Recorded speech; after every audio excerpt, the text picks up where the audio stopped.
say I'm more of an expert in plastic pollution than recycling as such. And one of the things is that one of the things that you probably read was some of my arguments that recycling might not be the ultimate solution, but it's often perceived as that.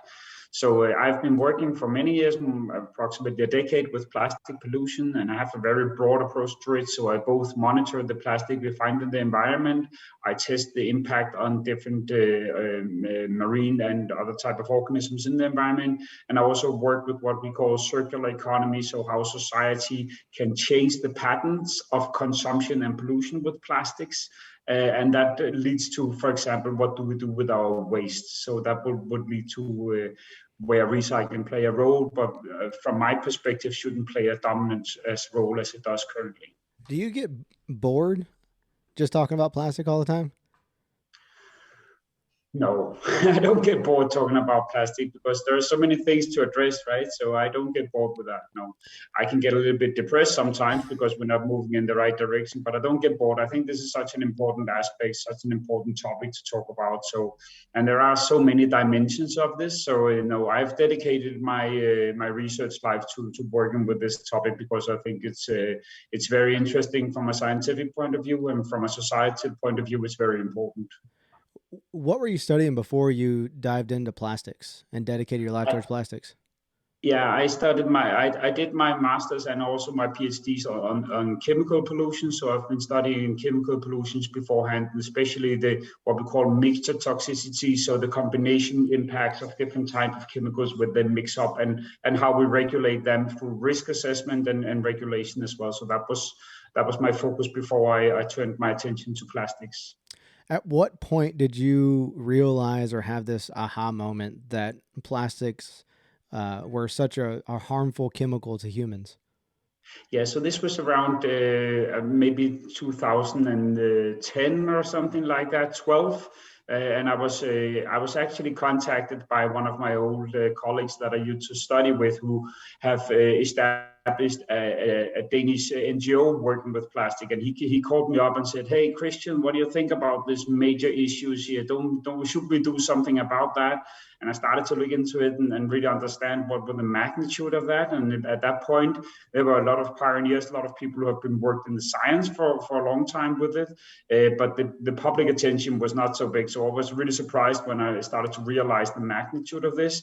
I knew that waste was a big problem, but I never really considered plastic waste as a specific part of the waste, more general waste stream. So that was where it really caught my attention. And then, yeah, the rest is history.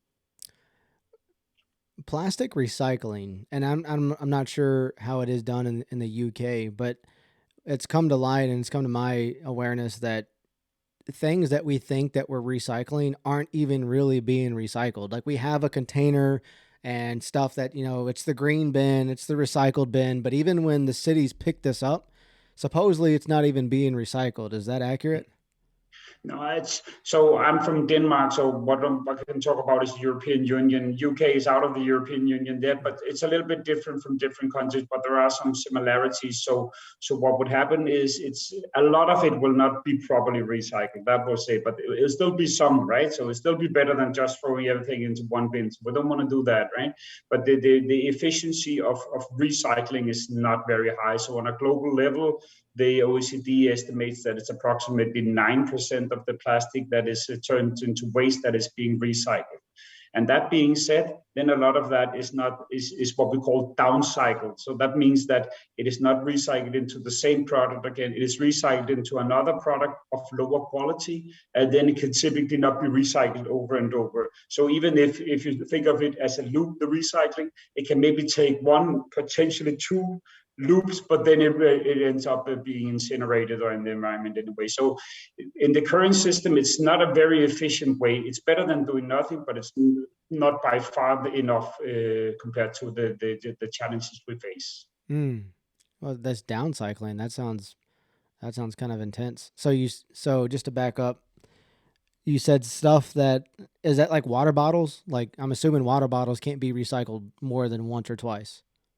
It depends a little bit. So there's a golden rule for recycling: is the cleaner the waste stream you have, the better the recycling. So plastic is not just plastic, it's many different polymers, it's many different additives, it's very complex materials actually, and that's some of the problems for the recycling, because when you're recycling, if you want to make, let's say, a plastic bottle into a new plastic bottle, you have to have a collection of only these type of plastic bottles with the same coloring, the same stuff, everything should be the same, so preferably from the same producer maybe, right? If it's mixed up with different, let's say you have different plastic bottles, some that have dyed, so they're green, others are transparent, these kind of things. When they're mixed up together, they can't be made into the same type of plastic bottles again, and then they are downcycled to a different kind of product. So it really depends on how clean your waste stream is, how clean your waste is, whether you can, what type of quality of recycling you can get out of it. So is that why Sprite changed the color of their bottle? Yeah, it's actually, I think that there are more and more focus on not using different type of additive, because it makes the recycling much harder. Oh, okay. Well, they did some good then. Yeah, I think there are some efforts, right? And I think it's a delicate balance, because on one hand, we don't want to encourage people not to recycle. We don't want to encourage that the trend to stop and the development there. We just have to be very aware that it's definitely not the first solution. So when we're working with waste, we're working with what's called the waste hierarchy. So it's a hierarchy of what you should do with waste. What are the best options for handling waste? And at the very top of the waste hierarchy, there is not producing waste. Right? So that's the best thing you can do with waste, is not producing that. Then below that come reuse. So that is, reuse is when you have a certain product that you use again for the same purpose. So you don't, for example, if it's a plastic bottle, you don't shred it into smaller plastic and remelt it. And then below that come recycling. So it's actually only the third step in the waste hierarchy where you do with recycling. So it's not the first option at any point. It shouldn't be, but the problem is that a lot of focus is drawn towards recycling as the ultimate solution, as the first option. And that's the real issue we have. We have to look into the waste hierarchy. We have to look at how can we minimize waste. And one thing is to maybe, there's a lot of plastic, for example, that we don't really need. Let's get rid of that part. Those products that are good, that we need, let's see if we can make them into much better quality, so they can last much longer, so they can be used more than one time. So what was the first level of the hierarchy again? What was the first level is to prevent, actually, to not produce the waste. But that won't happen, because if we go that route, that involves getting into the pocketbooks of the plastic producers. Yeah, that's true. But if we look at what's happening when we're looking at the generative waste, one of the issues we have is that we start by looking at what's called end of life. So we have this value chain which starts with raw material being extracted from the soil. Then there's a production of the products. Then it's the distribution, there's a use, and then it ends up with what we call end of life, so the waste phase. If we think of waste as something we should handle when it's in the waste phase, it's already too late. We have to move up the value chain. So we have to talk with the product designers. Obviously, those that live on selling plastic, they have an interest in continuing to sell plastic, right? But and they can still. One of the problems is now that the plastic is too cheap. So it's much cheaper just to make a poor product and throw it away and make a new one than to make something that lasts longer. That's the kind of economic dynamic in the value chain we have to change this. This is sort of the challenge for us, right? So it's not like we shouldn't produce more. We should just or we should stop producing, but we need to produce things that last longer. That's still, though, that method gets into the bottom line, because they don't want things to last longer, right? They want it to be reusable. They want it for you to use it one time. So exactly, that's a major challenge we have. And there is this concept that was actually developed in the 30s in the US under the big recession called planned obsolescence. I don't know if you've heard about that. No, so it's basically, we know it, all of us, because this is basically when you make products not to last too long, so they break down, right? So you have a warranty on your TV, so it lasts for 2 years, and relatively short after it breaks down, or the software won't update on your mobile phone, these kind of things. So these are what's called planned obsolescence. And this is something we have to change. We have to change the motivation for producers to to produce thing that doesn't last. And this is obviously a policy challenge as well. But right now, you're perfectly right. If you're a really stupid broker if you make something that lasts for a long time, because if it breaks down, you can set another one. So one of the challenges that we have as society is how can we actually make it a good business model to make product that lasts longer. That is a key challenge for us as society. This is not something we can do as scientists. We can study it and different options of it, but it's a societal challenge. Yeah, these producers, these manufacturers are extremely powerful too. Here in Texas, there was a lawsuit, and it was against Formosa. You heard of the company Formosa? Have you heard of that big lawsuit? I mean, in their outfalls, they got fined like $5 million or $5 billion or something. It was something outrageous, and part of the action plan was to develop and engineer their manufacturing facility to achieve zero pellet waste from their manufacturing. Okay. So right. They're pressing forward with that. And then at the state level, the state of Texas was going to introduce some legislation that proposed banning all plastic from escaping the plants. And it was going to go through. And at the last minute, for some unknown reason, it got overturned, and the state didn't pass that legislation. And you could say for a different, you can come up with 100 different reasons, but my thinking is that these companies are so powerful, and they're kind of leading the legislation and the politicians. So at one point, we could propose legislation, but I mean, who's gonna like carry the torch? And yeah, it's true, and this is a challenge that we have to. So currently, there is, I don't know if you're aware of that, but there's being negotiated in a global plastic treaty at the UN level. The first of 5 negotiations was in November in Uruguay, and there will be another 4. The next one is in May in Paris. And the aim of this is to make a legally binding instrument that should end plastic pollution. That's the mandate that the United Nations have had. So these negotiations under the UN, so everybody all over the globe, that's where our eyes are focused now, because that would have a very, very big impact on global trade and global production of plastics. And where would that end? Well, that's difficult to say. And obviously, there are some strong forces that would try to not reduce the consumption of plastic, especially maybe those that extract oil from the ground, because plastic is primarily produced by oil now, and they have a strong incentive to continue to producing that. But if you go into something like a supermarket or retail or something like that, they don't have an interest in that. They have an interest in having products that are clean, that the consumers are happy for. So there are industries, not just one thing, right? There's also parts of industry that can gain by having these different kind of innovation of new business model, new type of products. And that's the type of businesses that we as society needs to sort of promote. Yeah. But it's not an easy task. No, definitely not. And especially the convenience of these products. They're so convenient as a consumer to use. And I really think the power resides with the consumers. If the consumers decided to make a change, then by and large, everyone would have to follow that. Yeah, I agree to some extent. But it's also the consumers have a choice, but only regarding the type of products that they are available for them, right? So if a good alternative is not there, then a consumer cannot pick that. So the consumer have a choice, but only in regard to the boundaries that's sort of set by the market or the supermarket or wherever you're buying your stuff, right?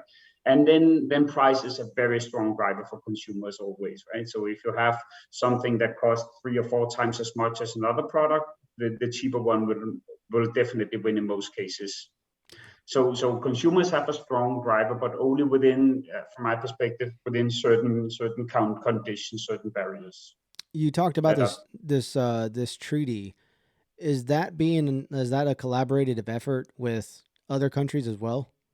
This is a UN, so this is United Nations. UN. Okay.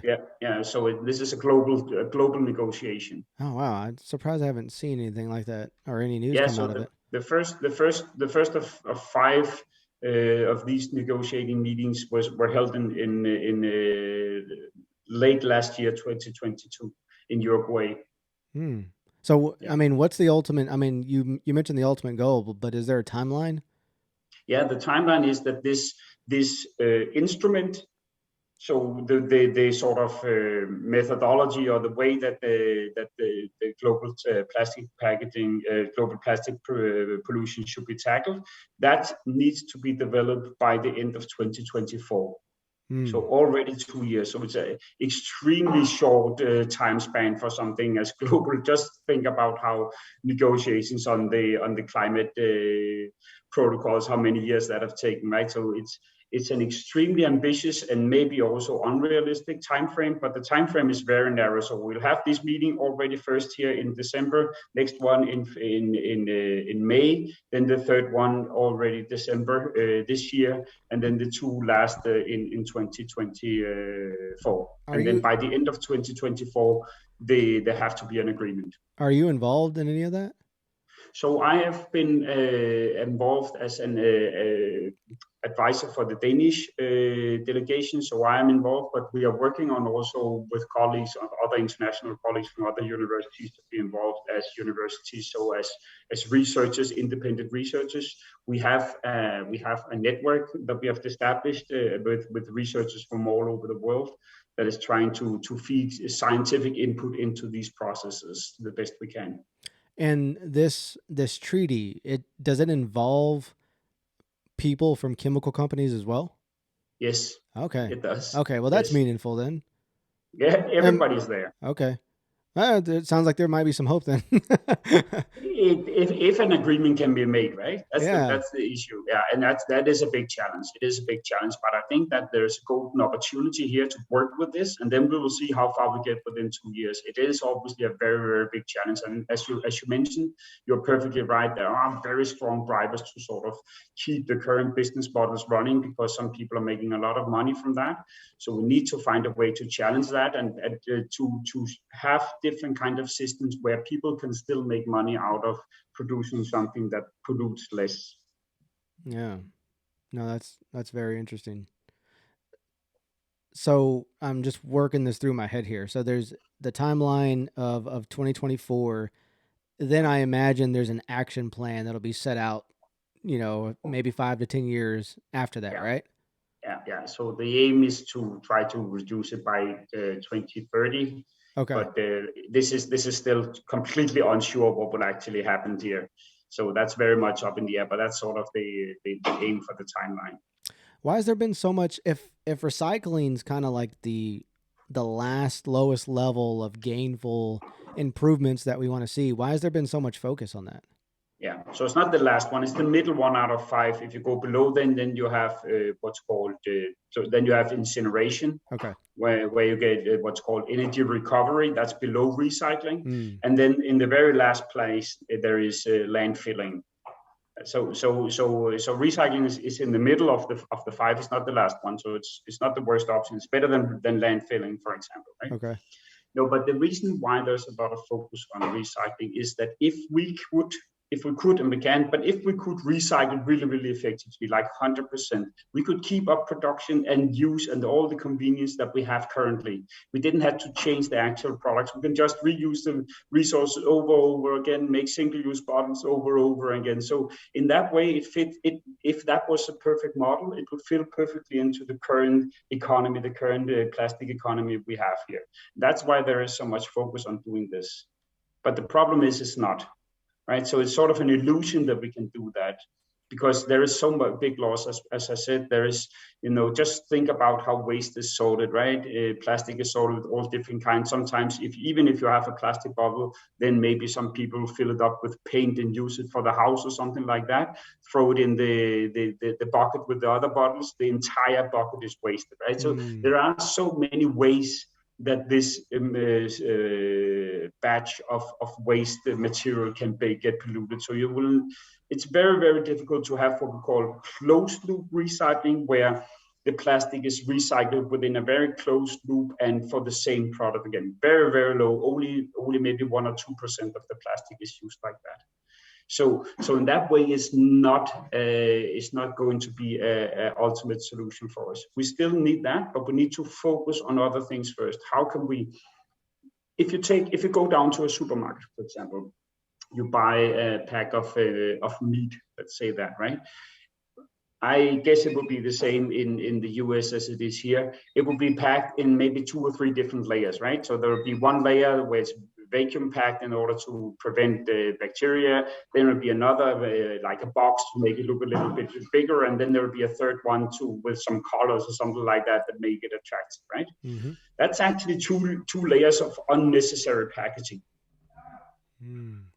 Because you need the one to keep it like safe, right? Healthy, right. But the other two are just for marketing. So what if the marketing would be differently? What if it's a good trade model to actually say, here we have packed with the minimum amount of plastic in order to protect the environment? So some businesses are looking into that as a selling point because they are becoming more and more awareness of that. So that can move something, but then we need political regulation to do the rest. So we need, for example, so some of the things that's happening in the European Union at the moment, there was an action plan on circular economy for plastic that was adopted in 2015 with a very, very big focus on recycling.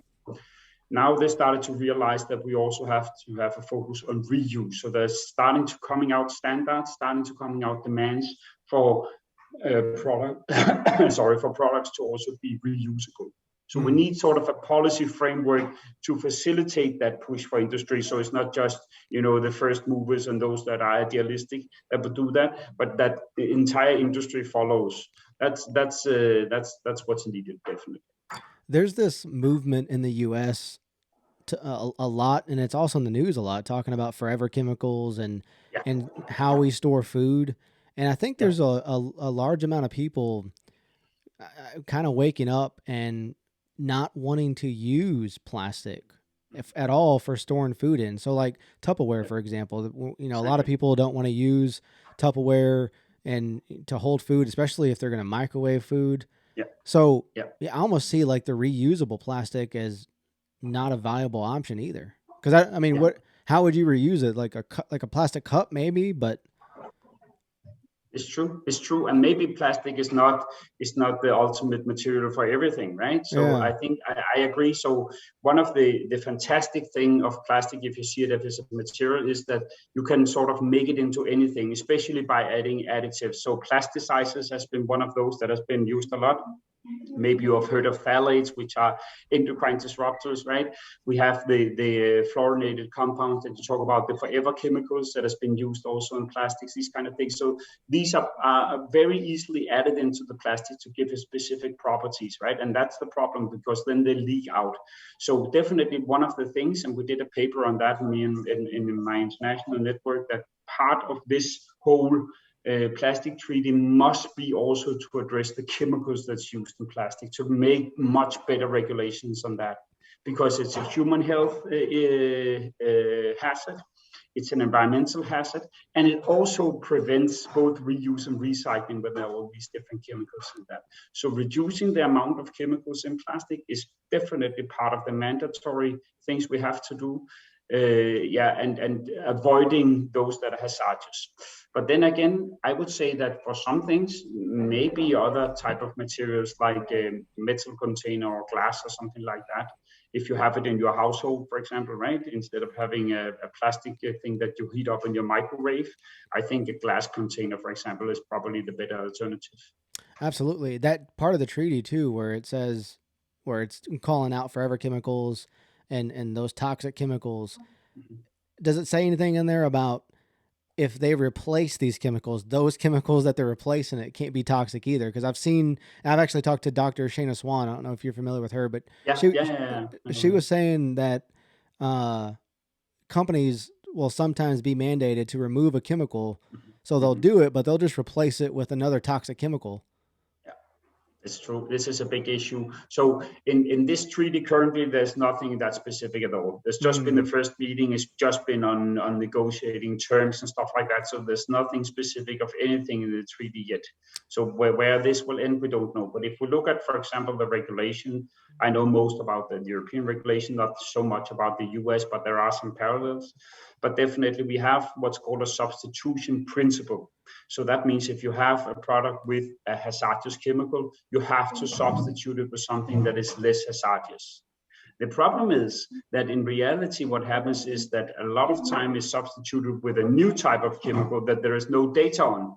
Yeah. And then only down the line do we find out that this chemical might be equally or more toxic. And that's what Shanna's form is referring to. We have seen that with, for example, something like brominated flame retardants, which is also a really, really big issue where one of the big struggles have been, structured with these brominated flame retardants where there were 8 brome atoms on a molecule. Then this was banned. Then the producer just changed it to one with 10 brome because it's a different molecule, right? Slightly different, and it would have a new CAS number. So this sort of an ID number for the chemicals would be new, and then the process could start all over again.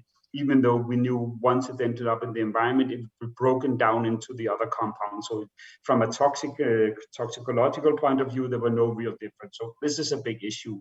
And this is the whole chemical aspect of not just plastic, but in general, that's a very, very complicated. And to be 100% frank, it's a mess.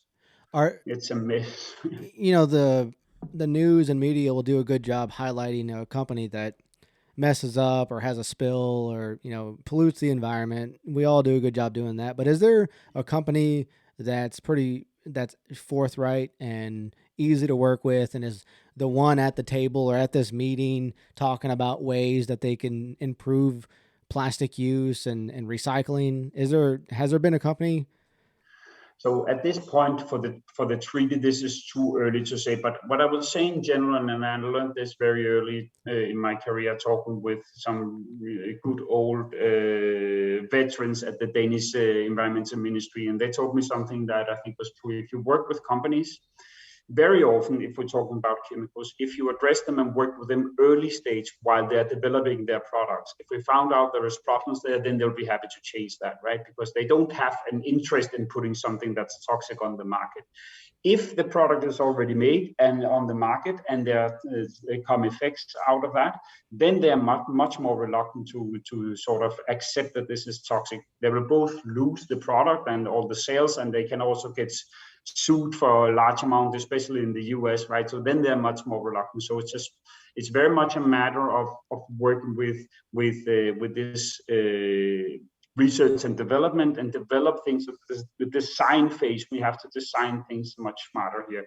And then I think, there are many different type of companies. I don't think I can highlight one specific company or anything like that, but I think there are a lot. And I think key is also to look at different places in the value chain. For example, work with retailers. What type of demands do they set for the packaging that their goods are arriving in? They don't have any interest at all in having packaging that has hazardous chemicals in it, for example, or are single use, right? So they have a strong incentive to make their consumers happy, and basically they don't have any interest in the packaging. It's just a vessel for what they're really selling, right? But price is an issue for them as well. So how can we work with them, making demands and maybe also making legislation that promote better type of packaging, better type of plastic materials that these retailers would then require from the producers. So in that way, the change of the market is a very complex thing where you have to work across the entire value chain because there are different interests across the different steps in the value chain. Another thing I just thought about while you were talking, the differences in regulation amongst countries. Like I think, European nations, they're a lot more strict when it comes to chemical inputs in their products. And the U.S. is pretty lax. Like the U.S. almost has an approach of, we'll put this in here and then we'll react if something happens. So it'd be like the UN could team up and streamline some of these rules and regulations for the companies to follow. That way, it's easy to maintain across every country. Yeah, I think so too. And I think without being an expert in UN legislation, I think one of the main differences between Europe and the US is that actually the legislation in the US is much more decentralized into the different states that it is. So the central government in the US have much less power than EU will have here. So EU in Brussels, the Commission here will have a much stronger mandate to regulate these things here in Europe than the central government in Washington will have. And actually, the US are a little bit reluctant going into this plastic treaty because if there are strong mandates to all the member states of the countries, I think they will see having a challenge with actually imposing that on the different states because they don't have the mandate to necessarily impose that. Right. So it's very much in the states. It's very much decentralized, and you see some states that are front runners in environmental areas. California has been it and building windmills, all this green transition, for example, where other states are more reluctant to do that. So in that way, the whole regulatory structure in the US and Europe is very different. Yeah, California is kind of leading the way amongst the states in the U.S. with, banning toxic chemicals from cosmetic products and things like that. So it's pretty cool to see. So it's possible. It's possible for these driver, states. right? I think California is the 8th or 9th biggest economy in the world. Yeah. Yeah, so absolutely. They can be a real strong driver. So there are also real good, strong forces in the US, but the central government don't have the sufficient power, maybe also not the willingness, I don't know about that, but definitely not the sufficient power to enforce that over all the states in the US. As far as plastic pollution, what is the area of the environment that is getting hit the hardest? Is it, we always, see pictures of plastic in the sea, but is that probably the heaviest hitter, or what other areas are of large concern? The reason why we see so much plastic in the sea, and I focused on that, has a historical dimension as well, because that is where we started to look at it. And in many ways, all pollution ends up in the sea in the end, right? So even if it's on land, at some point it would end up in a river and then be transported to the ocean. So if you can say there's a final sink, it's probably the sea. But that being said, we are getting a better and better understanding of contamination of other type of compartments. So the terrestrial environment, it's massive areas of pollution as well, and also air pollution is actually also quite dominant. We have seen. So I have colleagues from Germany that have been in the Arctic area, and they found cellulose acetate fibers. So that's fibers from cigarette filters. They found them, and they've probably been transported by air all the way over there. So the aerial transport is actually really, really big as well, and we're already starting to understand that. So when I work in my lab, I have to have very, very specific control mechanisms to avoid contamination of my sample, simply because there are so many plastic particles in the air. And so we started out by looking in the sea, and there's a massive amount of pollution in the sea. But what we realize now is that it is everywhere. It's omnipresent. Yeah, I heard like at any given point, we basically, and especially for indoors, there's plastic particles or microplastics raining down on us. Like if we looked at, at a microscopic level, that's freaking scary. Yeah, we have them everywhere. Yeah, everywhere. Yeah, and even if we found them, so if you look at it's been found on Mount Everest. It's been found in the deepest trenches of the ocean. Mount Everest. It's been found. Yeah, there is a lot of plastic pollutions on Mount Everest. How the hell did it get up there? Well, I guess people dying up there, right? Yeah, that's part of it, right? And also by transport by air up there, but also people just carrying waste up there. There's lots of waste on Mount Everest that people just dump while they are climbing the mountain. So that's a big issue from Nepal actually, and Tibet, I think also as well, which have each side of the country that they need to clean it up, because it's a tourist attraction, but they make money of people climbing the mountain there, and so they have to clean it for all the waste, right? Yeah. So it's found everywhere on the globe. Do you know which country is the biggest plastic polluter? So it's difficult to say which is the biggest plastic polluter because there's a global transport of plastic waste. So if you look at just where it enters the environment from, then China have been a big area, and you look at Southeast Asia, a lot of it comes from there. But it's actually waste that's produced in Europe and the US and then is shipped down there and handled with very poor quality. So in 2015, China, they actually made a ban on import of plastic waste because it was such a big problem for us. And that was really an eye-opener for both the US and Europe, because certainly we couldn't just sell our waste to Asia. So what happened first was that this plastic pollution started to sort of migrate from China down to Indonesia and other areas, and then just generate the same type of problem there because the waste handle facilities or infrastructure was almost non-existent, so it would just be dumped. So that actually led to an adoption of what's called the Basel Protocol under the UN. So the Basel Protocol is a protocol under the UN that regulates transport of hazardous materials between countries. Plastic has actually been added to that simply because the waste transport is so massive. So when you say where is the biggest problem, and you would hear people highlight, well, it comes from rivers in Asia, stuff like that, and or dump site in Asia, and you will see these pictures of beaches that are completely covered with plastic, all these terrible pictures that everybody have seen. This is true, but a lot of it is actually from things that has been consumed in the Western world. I maybe watching a documentary or something, but I've read something or heard someone say that a lot of plastic waste gets sent to these poor countries and just dumped there, and Exactly. and no one's like they're these like heaping piles of plastic. Is that accurate? Yeah, it is accurate. It's not just plastic; it's also other type of waste that we have a massive export, and that's why this protocol made at the UN level is to tackle exactly that problem because it's such a massive problem. Take something like electronics, for example, right? So there's a massive there is a big industry in Asia and Africa. It's called informal waste pickers. So it's just people that walk around and pick up waste and see if they can get a little bit, make a living of picking waste. And you have kids that sit and try to heat up different kind of discarded electronics in order to get some wires out of that or something like that. And there's lots of toxic chemicals that they'll just be exposed to. So it's really a bad job to have that. But you will see these, if you can just Google waste of cell phones, and you will see mountains of cell phones that are just dumped somewhere. So it's not just plastic; it's waste in general that we consume extreme amount of materials in the Western world, and a lot of that waste have been shipped out of Europe and US and to Africa and Asia. Yeah, I didn't realize how much plastic was in my clothes. Yeah, Like it's everything that I own basically has plastic in it. yes, But it it's feels so true. good So though. It feels so good to wear though.